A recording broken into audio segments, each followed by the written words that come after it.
নির্দলীয় তত্ত্বাবধায়ক সরকারের অধীনে জাতীয় নির্বাচন বিএনপির দীর্ঘদিনের দাবি। বিএনপি চেয়ারপারসন বেগম খালেদা জিয়ার সাম্প্রতিক এক বক্তব্য এ নিয়ে অস্পষ্টতা তৈরি হয়। তবে গত শনিবার তিনি পরিষ্কার করেই বললেন, তত্ত্বাবধায়ক সরকারের দাবি থেকে সরে আসার প্রশ্নই আসে না। কোনো আমাদের পরিবর্তন চেঞ্জ হয়নি।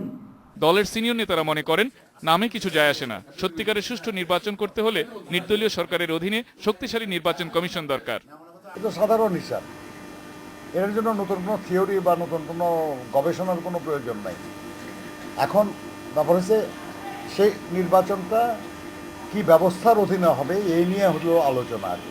যখনই সরকার বলবে যে তোমাদের রূপরেখা দাও, আমরা তো বারবার সরকারকে বলছি সংলাপে বসো, সংলাপে না বসে তো একটা রূপরেখা দেওয়া সম্ভব।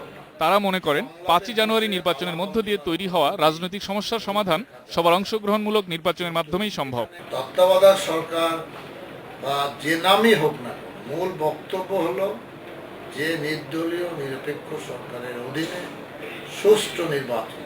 এই নির্বাচনের জন্য বিএনপি এখনো প্রস্তুত, অতীতেও প্রস্তুত ছিল।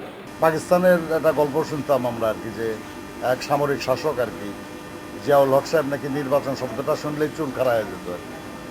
এই সরকারের এরকম তত্ত্বাবধায়ক শব্দটা অপছন্দনীয় আর কি। এই দুই নেতা আশা করেন, দেশ ও জনগণের স্বার্থে শেষ পর্যন্ত ক্ষমতাসীন দল জনগণের দাবি মেনে নিতে বাধ্য হবে।